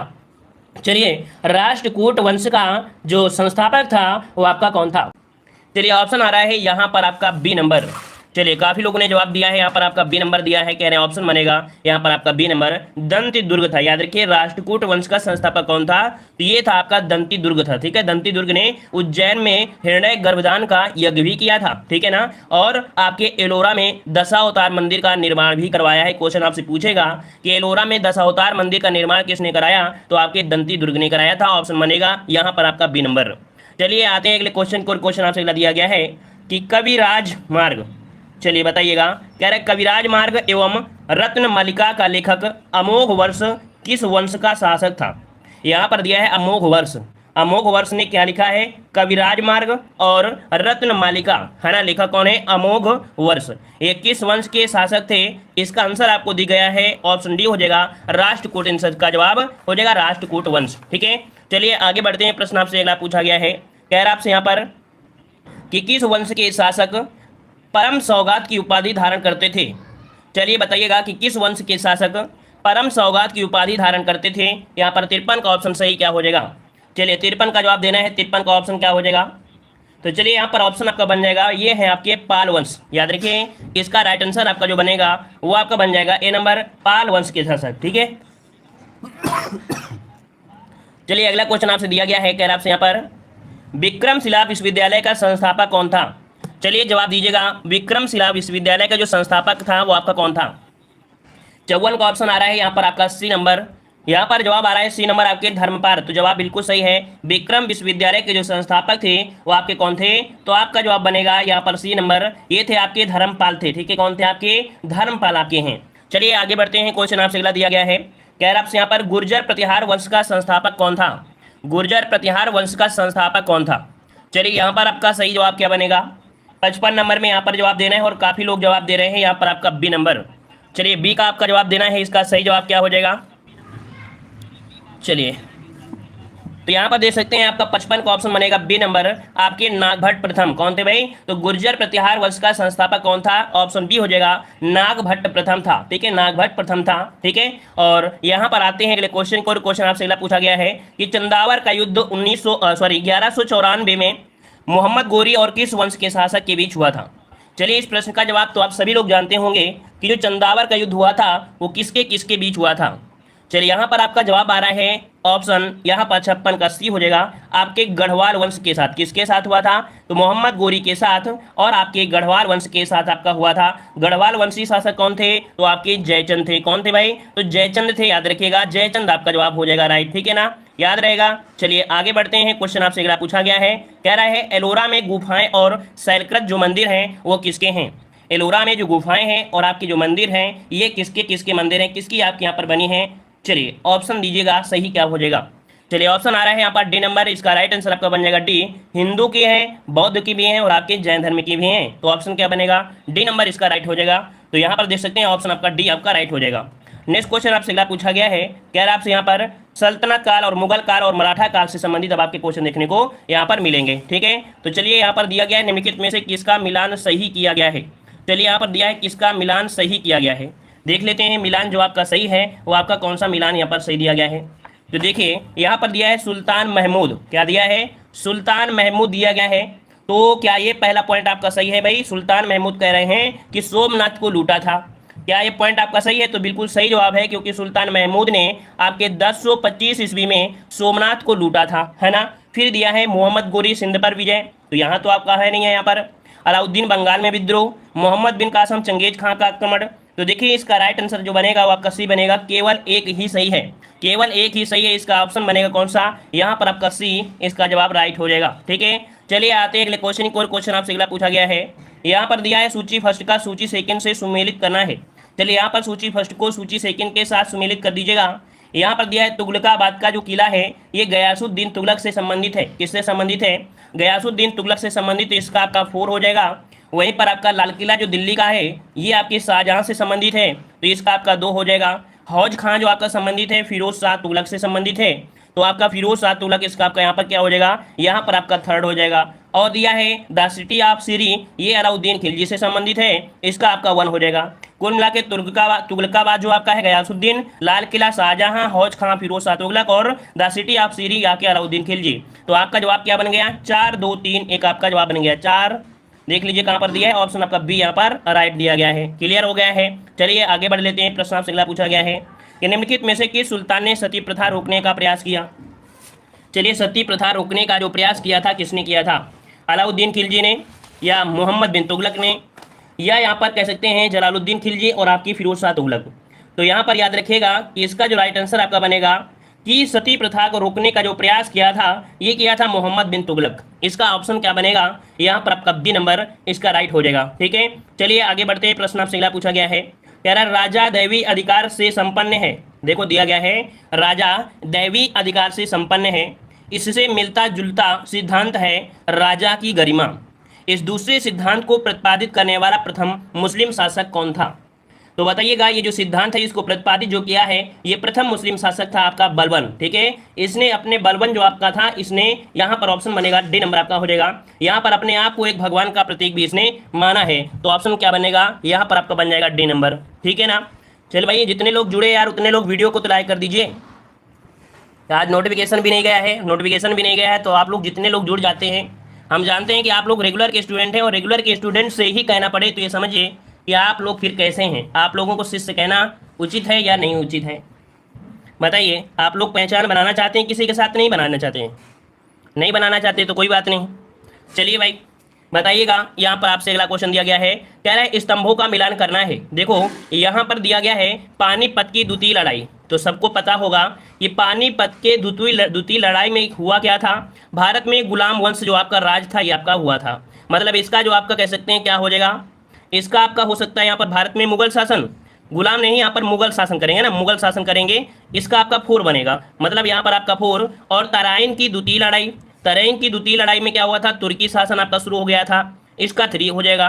तालीकोटा की जो लड़ाई हुई थी, है ना, तालीकोटा की जो आपकी लड़ाई हुई थी कब हुई थी, 1565 में हुई थी। और विजयनगर, मतलब यहाँ पर देखा जाए तो इसका क्या बन जाएगा, विजयनगर साम्राज्य का पतन हो गया था, इसका वन हो जाएगा। और प्लासी की जो लड़ाई हुई थी ये आपकी कब, तो भारत में ब्रिटिश शासन आपका आ गया था, तो यहाँ पर आपका दो हो जाएगा। तो 4 3 1 2 इसका जवाब बनेगा 4 3 1 2। 4 3 1 2 कहाँ पर है, ऑप्शन आपका डी दिया है यहाँ पर, डी नंबर। चलिए आगे बढ़ते हैं, देख लेते हैं क्वेश्चन क्या कह रहा है कि सल्तनत काल के दौरान भूमि वितरण और प्रशासनिक प्रणाली का एक अद्भुत प्रकार विकसित हुआ था जिसे कहा गया। तो बताइए भाई, भूमि वितरण और प्रशासनिक प्रणाली क्या दिया है, भूमि वितरण और प्रशासनिक प्रणाली का जो विकसित हुआ, यह अद्भुत प्रकार विकसित हुआ, ये जो विकसित हुआ इसे कहा क्या गया था। समय दिया है आपका सल्तनत काल, और इस समय को कहा गया, ऑप्शन बनेगा सी, इसे बोलते हैं इक्तादारी। क्या बोलते हैं, सल्तनत काल में भूमि वितरण और प्रशासनिक जो प्रणाली थी इसे इक्तादारी कहा जाता है। एक होता है इक्ता और इक्तादारी, है ना, मतलब जो भूमि होती थी इक्ता और लेने वाला इक्तादारी, तो यहाँ पर ऑप्शन सी हो जाएगा। और आते हैं अगले क्वेश्चन को, क्वेश्चन दिया गया है, कह रहा है निम्नलिखित में से किसने ढोल की तेज आवाज के साथ एक महिला का अपने पति की चिता के साथ स्वतः को जला लेने के दृश्यों का भयानक चित्रण किया है। बताइए भाई, देख लीजिए, अगर आपने पहले पढ़ा, इसके पहले आपने पढ़ा हो तो जवाब दीजिएगा कि इसका जवाब सही क्या हो जाएगा। कह रहा है किसने ढोल की तेज आवाज के साथ एक महिला का अपने पति की चिता के साथ स्वतः जला लेने के दृश्यों का जो भयानक चित्रण किया है, ये किया है आपके इब्न बतूता ने। किसने किया है, इब्न बतूता, जो कि आपको याद होगा कि आपके 1333 में आपके मोहम्मद बिन तुगलक के शासनकाल में भारत आया था, जो कि मोरक्को का आपका था, है ना, और उसने सुल्तान के राजदूत की हैसियत से चीन भी भेजा गया था, ठीक है। और उसके द्वारा एक पुस्तक भी थी आपकी, कौन, तो रेहला, है ना, रेहला पुस्तक में इसने जिक्र भी किया है। चलिए आगे बढ़ते हैं, क्वेश्चन आपसे अगला पूछा गया है, यहाँ पर दिया गया कुतुब मीनार का निर्माण किसने पूर्ण कराया। कुतुब मीनार का निर्माण किसने पूर्ण कराया, जवाब दीजिएगा, इसका राइट आंसर क्या बन जाएगा। चलिए भाई, यहाँ पर जवाब सही देना है, जवाब यहाँ पर आ गया है कुतुब मीनार का निर्माण किसने पूर्ण कराया दिया गया है, तो ऑप्शन आ रहा है यहाँ पर डी नंबर। तो बिल्कुल जवाब सही है, क्योंकि यहाँ पर दिया गया है पूर्ण कराया, है ना। अगर देखा जाए कि न्यू जो रखी थी, न्यू किसने रखी थी, तो न्यू रखी थी आपके कुतुबुद्दीन ऐबक ने, लेकिन पूर्ण जो कराया वो आपके इल्तुतमिश ने कराया था, ठीक है, इल्तुतमिश ने कराया था। इसकी स्टार्टिंग आपकी हो गई थी 1192 ईस्वी में, प्रारंभ आपका हो गया था। चलिए, और अगर पूछे ये जो कुतुब मीनार है इसकी अंतिम मंजिल मतलब जो 5वीं मंजिल है, तो 5वीं मंजिल जो बनवाई थी किसने, तो फिरोज शाह तुगलक ने बनवाया था। किसने, फिरोज शाह तुगलक ने कुतुब मीनार की 5वीं मंजिल बनवाया था। चलिए आगे बढ़ते हैं, प्रश्न आपसे अगला पूछा गया है, कह रहा है किस तुर्की सुल्तान द्वारा रक्त और लौह की नीति अपनाई गई। यही लेबल रहेगा आपकी एग्जाम में, याद रखिएगा, यही लेबल रहेगा, और आराम से पढ़िए, बहुत समय है, ज़्यादा टेंशन नहीं लेना है। किस तुर्की सुल्तान द्वारा रक्त और लौह की नीति अपनाई गई। चलिए यहाँ पर जवाब आ रहा है बलबन। चलिए सभी का जवाब आ रहा है बलबन, तो आपका जवाब क्या हो जाएगा, यहाँ पर बन जाएगा डी, बलबन थे। याद रखिएगा कि बलबन ने कहा है कि उसने रक्त और लौह, मतलब कह सकते हैं कि कोई भी व्यक्ति होता था तो उसको बहुत ही कठिन से, या कह सकते हैं कड़ाई के साथ उसे सजा भी दी जाती थी। सुल्तान का पद ईश्वर के द्वारा प्रदान होता है, ये बलबन ने कहा था, है ना, इसलिए सुल्तान का निरंकुश होना आवश्यक है, ये भी आपके बलबन ने ही कहा है, तो ऑप्शन डी हो जाएगा। नेक्स्ट क्वेश्चन दिया गया है, कह रहा है भारत में तंबाकू के प्रचलन की शुरुआत किसने की थी। भारत में तंबाकू के प्रचलन की शुरुआत किसने की, अंग्रेजों ने किया था क्या, ईरानियों ने किया, मुगलों ने, या पुर्तगालियों ने। चलिए यहाँ पर जवाब देना है, यहाँ पर भी जवाब आपके आ रहे हैं ऑप्शन डी, कह रहे हैं ऑप्शन आपका डी आ रहा है, लगभग सभी का जवाब आ गया है। यहाँ पर पुर्तगालियों ने, किसने किया था, भारत में तंबाकू लाने का जो श्रेय दिया जाता है वो पुर्तगाली नाविकों को जाता है, जो कि याद रखिएगा कि 16वीं सदी में, कब, 16वीं सदी में अकबर के शासनकाल में से भारत लाया गया था। भारत में तंबाकू खेती की शुरुआत किसके समय हुई थी। देखो दो क्वेश्चन बनते हैं, क्वेश्चन क्या बनते हैं, किसके शासनकाल में तंबाकू लाई गई थी, तो अकबर के समय तंबाकू भारत में लाई गई थी, लेकिन ये शुरुआत किसके समय में, ये जो आपके तंबाकू की खेती है ना, देखो तंबाकू की खेती करना जो शुरू हुआ था वो हुआ था जहांगीर के समय में, ठीक है, जहांगीर के समय में। तो दोनों ही पॉइंट को आप अच्छे से नोट कर लीजिएगा, ठीक है, अकबर के समय लाई गई थी और खेती करना जो शुरू हुई जहांगीर के समय। ऐसे ही क्वेश्चन आपको मिलेगा। अगला क्वेश्चन दिया गया है कि विजयनगर राज्य किस नदी के किनारे स्थित था। विजयनगर राज्य किस नदी के किनारे स्थित था? चलिए यहाँ पर जवाब देना है 68 नंबर में। गंगा तो होगा नहीं क्योंकि गंगा तो ऊपरी में है, कावेरी, कृष्ण और आपका तुंगभद्रा है। तो देखिए ऑप्शन आ रहा है यहाँ पर सी नंबर, आपका तुंगभद्रा जवाब सही हो जाएगा। याद रखिएगा तुंगभद्रा जो नदी है वो किसकी सहायक नदी है? तो आपकी कृष्णा नदी की सहायक नदी है। इसी नदी के तट पर हरिहर प्रथम एवं बुक्का राय ने, दो जो आपके भाई थे, उन्होंने 1336 में, कब? 1336 में विजयनगर राज्य की स्थापना किया था। ठीक है, और विजयनगर का वर्तमान नाम आपका हम्पी है। ठीक है, चलिए आगे बढ़ते हैं। प्रश्न आपसे अगला पूछा गया है, कह रहा है कि जयचंद के विश्वासघात के कारण पृथ्वीराज चौहान की पराजय हुई, कालांतर में जयचंद कहाँ और कब मारा गया? तो चलिए यह भी पॉइंट आपको याद रखना है कि पृथ्वीराज चौहान की पराजय हुई थी जयचंद के, कह सकते हैं, विश्वासघात के कारण। ठीक है ना, और यहाँ पर पूछा गया जयचंद की जो युद्ध हुआ था, जयचंद के साथ हार हुई थी, है ना, ये आपकी हुई थी मोहम्मद गोरी ने 1194 में, है ना, मोहम्मद गोरी ने 1194 में आपके कन्नौज के जो शासक थे जयचंद के साथ आक्रमण किया था। तो देखो यहाँ पर ऑप्शन कोई नहीं दिया गया है। यहाँ पर देखो, यहाँ पर दिया है 1194, लेकिन 1194 में आपको होना चाहिए चंदावर का युद्ध। क्या होना चाहिए? चंदावर होना चाहिए। ठीक है ना, तो आपका जवाब क्या बन जाएगा? यहाँ पर बनेगा डी। उपयुक्त में से कोई यहाँ पर ऑप्शन नहीं है। ठीक है, क्लियर है ना इतना पॉइंट? क्योंकि 1194 चंदावर में हुआ था, यहाँ पर दिया है कन्नौज, तो कन्नौज नहीं आपका होना चाहिए। हाँ, एक ऑप्शन ये हो जाता, ऑप्शन आपका देखो। हाँ चलो, यहाँ पर एक पॉइंट हम आपको और बताते हैं, क्योंकि ये क्वेश्चन आपके अमीन में पूछा गया था। ये क्वेश्चन आपके अमीन में पूछा गया था, और अमीन में जब पूछा गया था तब यहाँ पर जवाब सही किया गया था बी नंबर, चंदावर का युद्ध 1193। ये समझिए कि जो आपका युद्ध हुआ था वो दिसंबर महीने में हुआ था। ठीक है, दिसंबर महीने में हुआ था, और यहाँ पर लगा दिया गया है चंदावर। ठीक है, क्या लगा दिया है? चंदावर। तो इसका ऑप्शन अमीन में आपका बी सही किया गया था। तो याद रखिएगा कि ऑप्शन के अनुसार जो आपका चंदावर दे दिया है तो आप बी आपका इसका जवाब बन जाएगा। ठीक है, ये अमीन के अनुसार हम आपको बता रहे हैं, आयोग के अनुसार आपको बता रहे हैं, क्योंकि आयोग ने इसका ऑप्शन बी सही किया था। ठीक है, चलिए आते हैं अगले क्वेश्चन को। और क्वेश्चन आपसे पूछा गया है, कह रहा आपसे यहाँ पर भारतीय इतिहास की कौन सी घटना 1526 ईस्वी में घटित हुई थी? भारतीय इतिहास की कौन सी घटना 1526 में घटित हुई थी? चलिए यहाँ पर जवाब देना है 70 नंबर में, और 70 का ऑप्शन आ रहा है यहाँ पर 1526 है, और सभी को पता होगा कि 1526 में हुआ था पानीपत का प्रथम युद्ध, है ना, सॉरी पानीपत का प्रथम युद्ध। क्या सही है? 1526, जी हाँ 26 है ना। तो 1526 में पानीपत का प्रथम युद्ध आपका हुआ था बाबर और इब्राहिम लोदी के साथ। किसके? बाबर और इब्राहिम लोदी के बीच हुई थी। वहीं पर आपका 1556 है वो पानीपत का द्वितीय युद्ध हुआ था, है ना, पानीपत का द्वितीय युद्ध हुआ था। ठीक है ना, जो आपके अकबर आपके थे और आपके हुमायूं के बीच हुआ था। एक पानीपत का तृतीय युद्ध हुआ था, कब? 1761 में हुआ था, मराठाओं और अहमद शाह अब्दाली के बीच हुआ था। तो तीनों पॉइंट आपको याद रख लेना है। चलिए भाई आगे बढ़ते हैं। प्रश्न आपसे अगला पूछा गया है, कह रहा है संस्थापकों की जो सूची दी गई है और भक्ति संप्रदाय की सूची दी गई है, यहाँ पर बताइएगा कि कौन से संस्थापक यहाँ पर किससे आपके संबंधित हैं? शंकर देव। देखो शंकर देव जो आपके संबंधित हैं ये हैं एक शरण धर्म से। किससे? एक शरण धर्म से, इसका 4 हो जाएगा।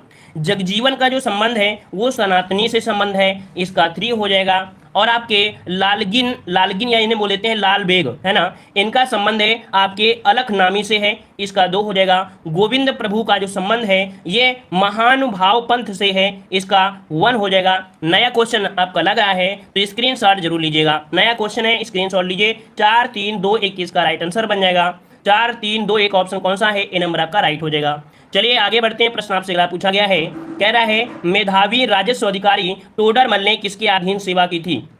चलिए भाई, टोडरमल का आपने नाम सुना होगा, इसने किसके अधीन सेवा की थी? किसके अधीन सेवा की थी? तो आपको पता है शेरशाह सूरी, है ना, शेरशाह सूरी की सबसे पहले इसने सेवा की थी, शेरशाह सूरी के अधीन नौकरी करते थे। तो ऑप्शन क्या बनेगा? D number. अगला क्वेश्चन यहाँ पर दिया गया है, कह रहा है वह प्रसिद्ध जैन विद्वान कौन था जिसका अकबर बहुत सम्मान करता था? बताइए भाई, वो अकबर जिसका सम्मान करता था, ये जैन विद्वान कौन था? तो याद रखें हरविजय, है ना, हरविजय सूरी। यहाँ पर जो ऑप्शन आपका बी है हरविजय सूरी आपका जवाब यहाँ पर राइट हो जाएगा। यहाँ पर कह सकते हैं अकबर इनका बहुत सम्मान करता था। ठीक है ना, और हरविजय सूरी को अकबर ने एक उपाधि दिया था, है ना, हरविजय सूरी को इन्होंने जगत गुरु की उपाधि भी दी थी। ठीक है, अगर क्वेश्चन पूछे कि अकबर ने जगत गुरु की उपाधि किसको दी थी, तो जगत गुरु की उपाधि दिया था आपके हरविजय सूरी को दी थी। ठीक है, और मुगल दरबार में अन्य विद्वान भी आपके शामिल थे, यहाँ पर ऑप्शन बी हो जाएगा। अगला क्वेश्चन दिया गया है, कह रहा है निम्नलिखित में से किस राजपूत वंश ने अकबर के सामने समर्पण नहीं किया था। देख सकते हैं कि लगभग का जितने भी वंश थे सभी ने समर्पण कर दिया था, लेकिन अकबर के सामने एक ऐसा आपका वंश था जिसने समर्पण नहीं किया था। ये था आपका कौन, तो आपके महाराणा प्रताप, है ना, महाराणा प्रताप जो कि राणा संगा का पुत्र। कुल मिला के यहाँ पर देखा जाए ए नंबर सिसोदिया वंश। कौन सा वंश हो जाएगा, मेवाड़ में जो वंश था सिसोदिया वंश था, ठीक है ना। और अकबर के समय यहाँ का जो शासक भी था वो राणा जी थे, ठीक है ना। तो ऑप्शन क्या हो जाएगा, ए नंबर आपका राइट हो जाएगा, ठीक है ना। और महाराणा प्रताप के साथ बहुत ही कड़ा संघर्ष चला भी था। अगला क्वेश्चन दिया गया है कि भारत में मनसबदारी प्रथा की शुरुआत क्यों की गई। ये बताइए, मनसबदारी की जो व्यवस्था की गई, शुरुआत की गई, वो क्यों की गई थी, भारत में ऐसा क्यों किया गया। सेना के वेतन के लिए या अधिकारियों के वेतन के लिए। तो मनसबदारी होती क्या है, मनसबदारी होती है जिसके पास घोड़े, जितने ज़्यादा घोड़े होते हैं उतना अच्छा मनसब होता है। कुल मिलाकर देखा जाए तो यहाँ पर अधिकारियों के वेतन के लिए शुरुआत की गई थी। किसके लिए, अधिकारियों के वेतन इसका जवाब हो जाएगा, क्योंकि मनसबदारी का मतलब होता है पद। क्या होता है भाई, पद होता है। देखो सेना सेना ही रहेगी, लेकिन मनसबदार क्या हो जाएगा, पद हो जाएगा। इसलिए पद की जो आपकी हुई थी अकबर के समय हुई थी, और सैनिक और गैर सैनिक दोनों अधिकारी इसमें से शामिल थे। तो यहाँ पर आपका जवाब बी हो जाएगा, क्योंकि पद के लिए ही यहाँ पर हुआ था, ठीक है। चलिए आते हैं अगले क्वेश्चन को। क्वेश्चन आपसे अगला पूछा गया है, कह रहा आपसे यहाँ पर कि अकबर ने निम्नलिखित में से किसका निर्माण नहीं करवाया था। अकबर ने निम्नलिखित में से किसका निर्माण नहीं करवाया था, ये आपसे पूछा गया है। चलिए भाई यहाँ पर जवाब देना है, 76 का जवाब दीजिएगा। हुमायूं का मकबरा, बुलंद दरवाजा, जोधाबाई का महल और आपकी मोती मस्जिद। तो ऑप्शन यहाँ पर आ रहा है ए नंबर और ऑप्शन आ रहा है यहाँ पर डी नंबर। तो बताइए भाई यहाँ पर आपका जो जवाब बनेगा सही क्या हो जाएगा। देखो मोती मस्जिद जो आपकी है, मोती मस्जिद जो आपकी है वो आपकी दिल्ली में है। कहाँ पर है, आपकी दिल्ली में। जो कि बनवाया किसने था, आपके औरंगजेब ने बनवाया था। किसने, औरंगजेब ने बनवाया था, औरंगजेब ने। तो इसका जो ऑप्शन बनेगा वो आपका डी नंबर इसका जवाब हो जाएगा, राइट, ठीक है। डी नंबर आपका जवाब बनेगा इसका। चलिए आगे बढ़ते हैं। क्या गया है, कह रहा आपसे निम्न में से किसने मनसबदारी व्यवस्था का सूत्रपात किया था। मनसबदारी व्यवस्था का जो सूत्रपात किया था वो आपको बताना है, सही क्या हो जाएगा। चलिए भाई यहाँ पर सही जवाब क्या हो जाएगा। चलिए यहाँ पर जवाब आ रहा है, ऑप्शन यहाँ पर आ रहा है 78। तो देखिए यहाँ पर आपका जवाब हो जाएगा ऑप्शन आपका सी, यहाँ पर आपका अकबर हो जाएगा। क्या हो जाएगा, अकबर। यहाँ पर आपका जवाब सही हो जाएगा, ठीक है, अकबर इसका जवाब यहाँ पर राइट हो जाएगा। चलिए यहाँ पर आपका दिया गया है कि जब्ती प्रणाली के अंतर्गत वास्तविक उत्पादन का कितना अंश राज्य की मांग के लिए निर्धारित किया गया था। अगर कोई प्रश्न में डाउट होता है तो आप लोग कमेंट बॉक्स में कमेंट भी कर सकते हैं, उसका आपको रिप्लाई भी मिल जाएगा, ठीक है ना। और हो सकता है कि क्वेश्चन पढ़ते पढ़ते दूसरे क्वेश्चन तक पहुंचते ही हम आपको जवाब भी दे सकते हैं, या वीडियो के अंत में उसका सुधार भी किया जा सकता है, ठीक है। तो परेशान होने की बात नहीं है। जब कोई क्वेश्चन में अपवाद होता है तो उस अपवाद में दिक्कतें तो आपकी आ ही जाती हैं, ठीक है। चलिए भाई, आर्या यदुवंशी सबके लिए यहाँ पर ये क्लास है और सब लोगों को ही आ सकता है। देखिए जब्ती प्रणाली के अंतर्गत वास्तविक उत्पादन का कितना अंश राज्य की मांग के रूप में निर्धारित किया गया था। राज्य की मांग के लिए निर्धारित किया गया था यहाँ पर ऑप्शन बी 1/3। कितना था भाई, 1/3 किया गया था। 1/3 आपका जवाब यहाँ पर राइट हो जाएगा, जो कि आपका जब्ती प्रणाली आपकी है, ठीक है ना। चलिए और आपके अकबर के जो मतलब 24वें वर्ष, अकबर के 24वें वर्ष कब, मतलब 1580 में ये कह सकते हैं आईने दाहसाला की व्यवस्था की गई थी, ठीक है। चलिए आगे बढ़ते हैं। प्रश्न आपसे पर आपका क्वेश्चन दिया गया है, निम्न में से किन मुगल सम्राटों ने स्वयं अपनी आत्मकथा लिखी थी। तो चलिए बताइएगा कि कौन से ऐसे मुगल सम्राट थे जिन्होंने अपनी स्वयं की आत्मकथा लिखी। चलिए यहाँ पर जवाब आ रहा है, ऑप्शन यहाँ पर लगभग सभी का आ गया है बी नंबर। कह रहे हैं ऑप्शन बी हो जाएगा आपका बाबर और आपका जहांगीर। तो जवाब बिल्कुल आपका सही है, बाबर और जहांगीर ऐसे आपके मुगल शासक रहे हैं जिन्होंने अपनी आत्मकथा खुद आपकी लिखी है ना।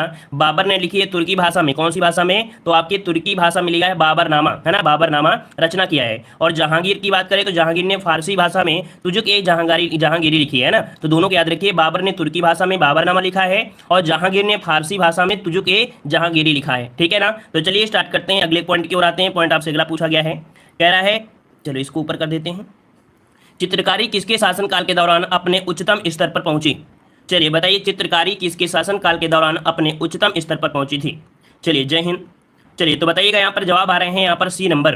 तो देखो पूछा गया है चित्रकारी और किसके समय में, तो ऑप्शन सी हो जाएगा यहाँ पर आपका जहांगीर के समय। किसके समय, तो जहांगीर के समय मुगल काल में चित्रकला जो आपकी थी वो आपकी चरम पर पहुंची थी, अर्थात उच्चतम पर पहुंची थी, ठीक है।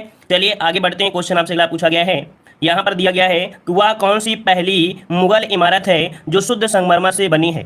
चलिए बताइएगा, अच्छे अच्छे क्वेश्चन आपके हैं, आज के क्वेश्चन बहुत ही अच्छे हैं। तो यहाँ पर बताइए जल्दी से कि वह कौन सी मुगल इमारत है जो शुद्ध संगमरमर से बनी है, जो शुद्ध संगमरमर से बनी है। चलिए यहाँ पर जवाब आ रहा है, ऑप्शन यहाँ पर आपका आ गया है आपका सी नंबर। तो देखिए इसका राइट आंसर आपका हो जाएगा शेख सलीम चिश्ती की दरगाह। किसकी है? शेख सलीम चिश्ती की दरगाह है, जो शुद्ध संगमरमर से बनी हुई आपकी है। ठीक है ना, याद रखिएगा। और यहाँ पर आते हैं, कहाँ पर आपके हैं, तो आपके बुलंद दरवाजा जहाँ पर है ना, अकबर द्वारा ये बनाया गया था फतेहपुर सीकरी में, तो ऑप्शन सी हो जाएगा। अगला क्वेश्चन आपसे दिया गया है, शिवाजी को पकड़ने के लिए औरंगजेब द्वारा किस जनरल को भेजा गया था? चलिए बताइएगा। चलिए साथियों जवाब दीजिए कि शिवाजी को पकड़ने के लिए औरंगजेब द्वारा किस जनरल को भेजा गया था? चलिए यहाँ पर जवाब आ रहा है ऑप्शन, यहाँ पर कुछ लोगों ने जवाब दिया है यहाँ पर डी नंबर। तो देखो बिल्कुल जवाब सही है। शिवाजी को पकड़ने के लिए औरंगजेब ने भेजा था किसे? शाइस्ता खां को, जो कि उनके क्या थे? मामा थे, है ना। शाइस्ता खां औरंगजेब के क्या थे? मामा थे। ठीक है ना। और इन्हें दक्षिण का सूबेदार नियुक्त किया गया था। तो ऑप्शन क्या हो जाएगा यहाँ पर? डी नंबर आपका सही हो जाएगा। ठीक है ना। चलिए आते हैं अगले क्वेश्चन की ओर। क्वेश्चन आपसे अगला पूछा गया है, कह रहे छत्रपति शिवाजी किस मराठा घराने से संबंधित हैं? छत्रपति शिवाजी किस मराठा घराने से संबंधित हैं? भोसले से, गायकवाड़ से, होलकर से या सिंधिया से? चलिए 84 का जवाब देना है। तो आपको पता है भोसले परिवार से संबंधित हैं। ऑप्शन क्या बनेगा यहाँ पर? ये नंबर आपका हो जाएगा। अब शिवाजी की अगर बात आई है तो यहाँ से 2-3 पॉइंट आप बन जाते हैं कि जन्म इनका कब हुआ था, तो आपके 1627 ईस्वी में। ठीक है, 1627 ईस्वी में मराठा परिवार में हुआ था। माता जी का नाम जीजाबाई थी और पिताजी का नाम साजी भोसले थे। ठीक है, इनका राज्याभिषेक कब हुआ था, तो ये भी डेट पूछा जाता है। तो ये डेट आपकी है 1674 में इन्होंने अपना राज्याभिषेक कराया था और छत्रपति की उपाधि भी धारण कराया था। इनकी राजधानी पूछ लिया जाता है कि इनकी राजधानी क्या थी शिवाजी की, तो शिवाजी की राजधानी क्या थी? रायगढ़ थी। ठीक है, क्या थी? रायगढ़ थी, क्योंकि क्वेश्चन आपके बनते ही बनते हैं। ठीक है ना। और इनका जो जन्म हुआ था वो शिवनेरी के दुर्ग में हुआ था। कहाँ हुआ था? शिवनेरी के दुर्ग में हुआ था। शिवनेरी के दुर्ग कहाँ पड़ता है? आपके पुणे में पड़ता है। ठीक है, तो यही क्वेश्चन इनसे बनेंगे। तो आते हैं अगले क्वेश्चन। क्वेश्चन दिया है कि पेशवा प्रथम का ब्रिटिश द्वारा किस पेशवा के काल में समाप्त की गई?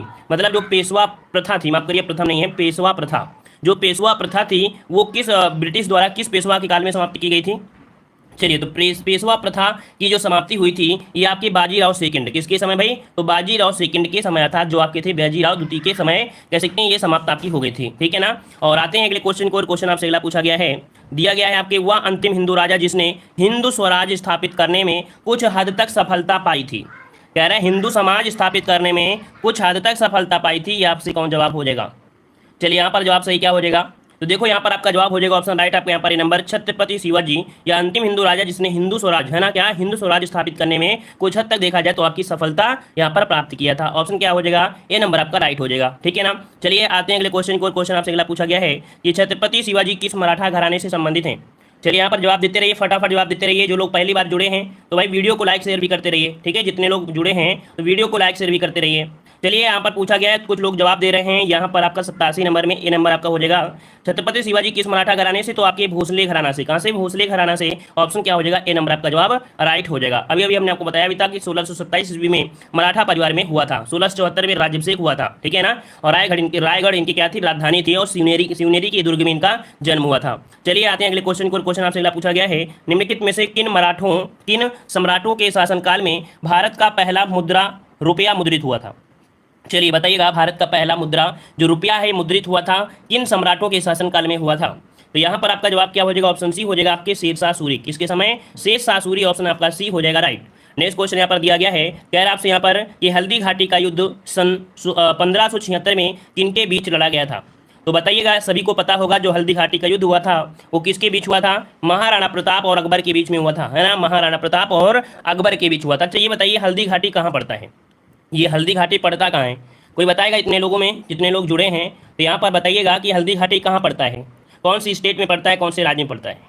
तो याद रखिए ये पड़ता है आपके राजस्थान में। कहाँ पर पड़ता है भाई? राजस्थान में पड़ता है, याद रखिएगा। और ये युद्ध हुआ था 18 जून को। कब हुआ था? मतलब गर्मी के महीने में 18 जून 1576 को हुआ था। मेवाड़ के जो थे राणा प्रताप और मुगल शासक थे अकबर के बीच।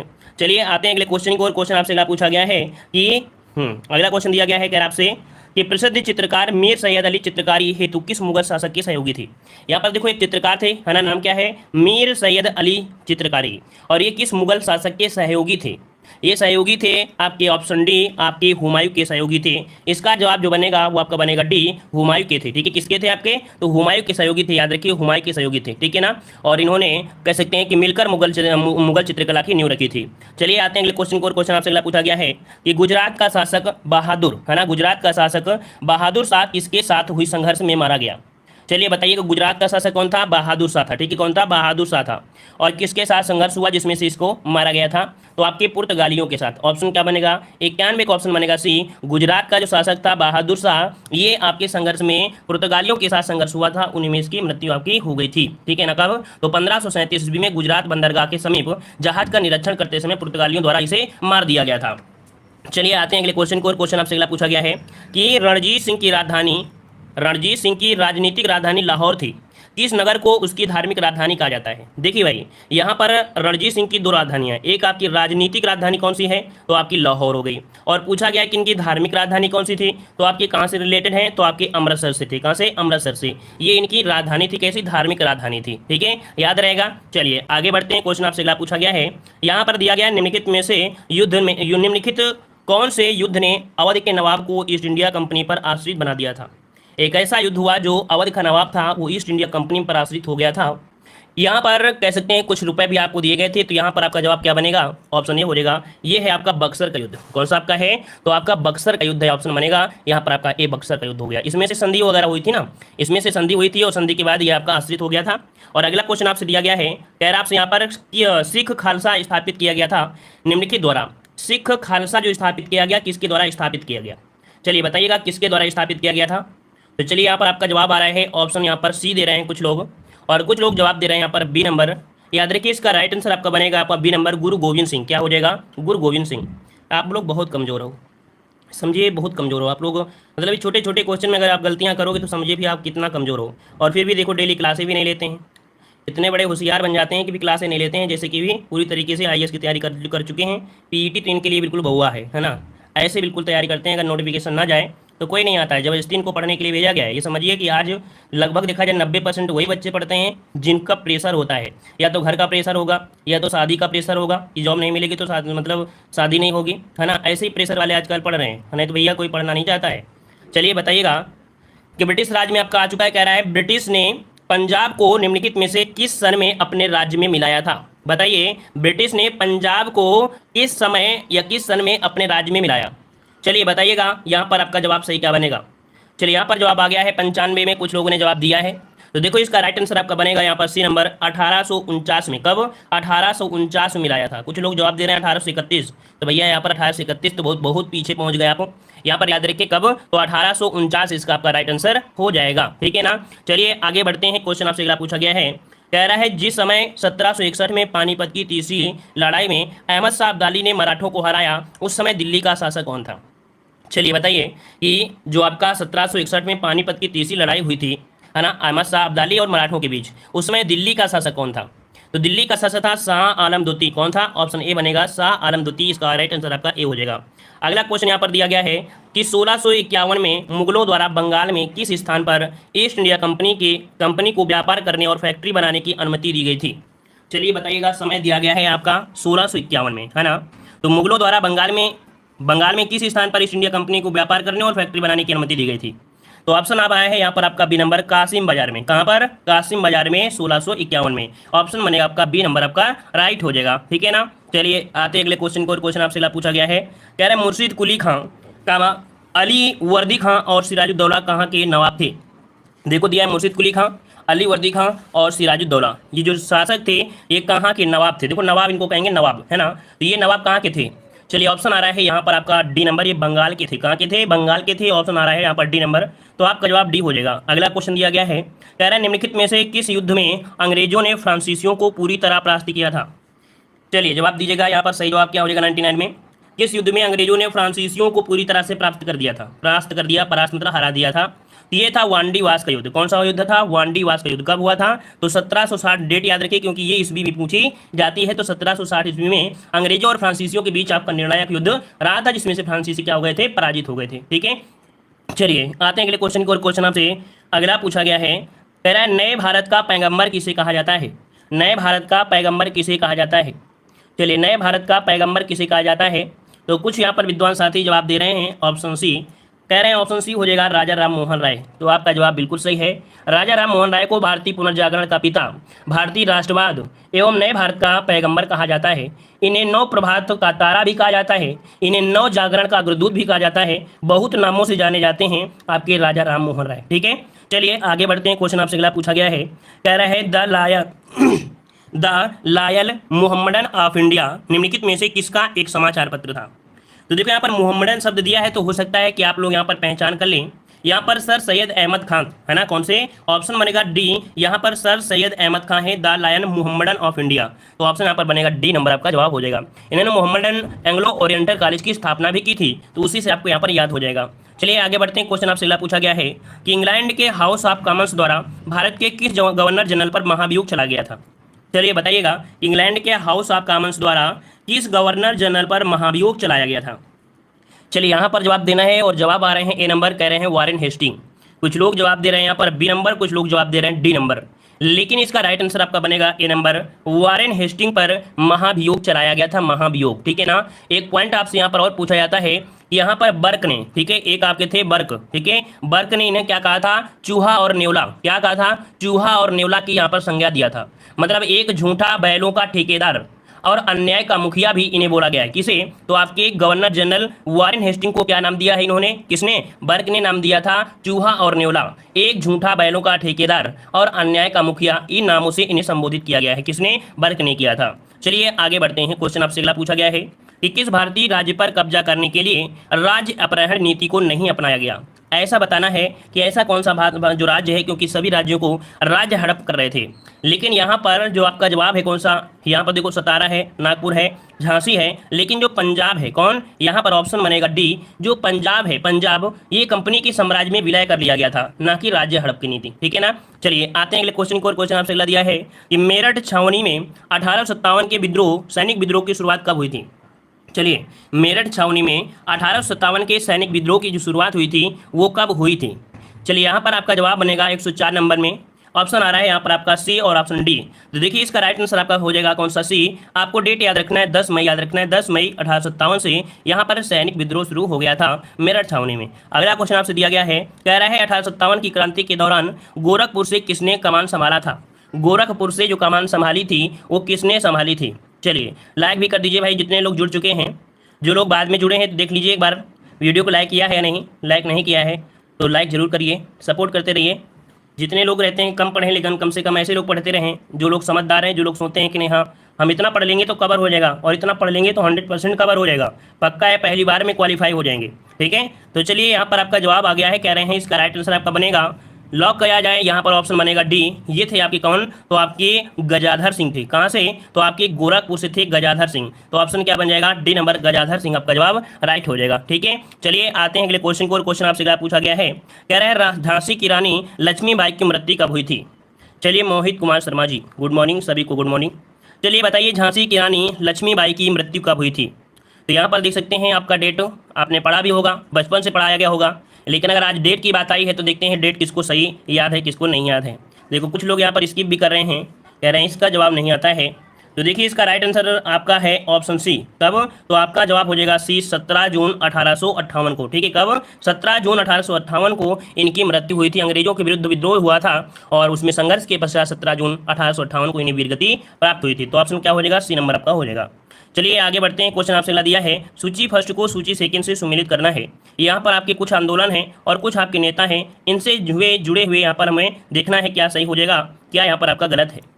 तो देखो यहाँ पर दिया गया है टुम्मा डोरे, है ना, टुम्मा डोरे का संबंध है ये कोया विद्रोह से है। किससे है, कोया विद्रोह से है, इसका 3 हो जाएगा। ईशान चंद्र राय का संबंध है पनामा विद्रोह से, इसका 4 हो जाएगा।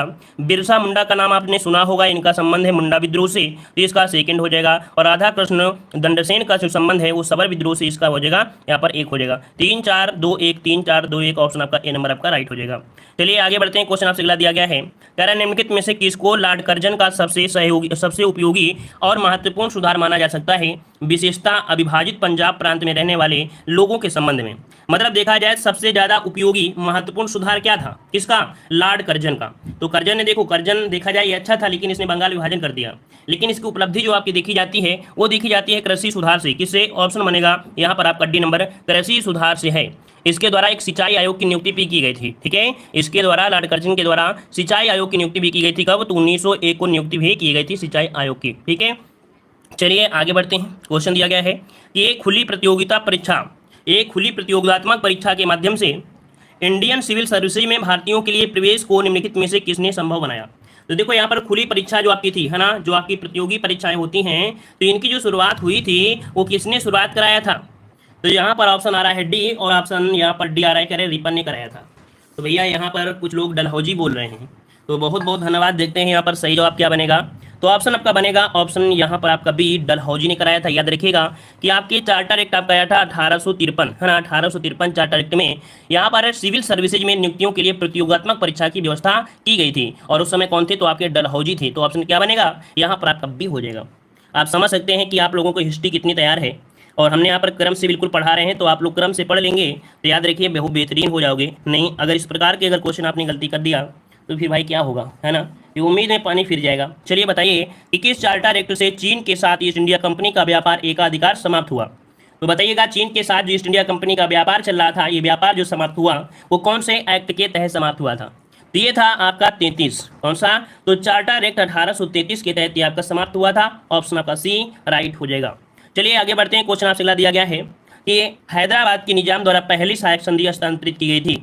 तो देखिए यहाँ पर दिया गया है कि हैदराबाद के निजाम द्वारा पहली सहायक संधि स्वीकार की गई थी, है ना, जो कि वेलिजली के द्वारा आपकी शुरुआत की गई थी, सहायक संधि स्वीकार की थी, और पहला राज्य बना था आपका हैदराबाद।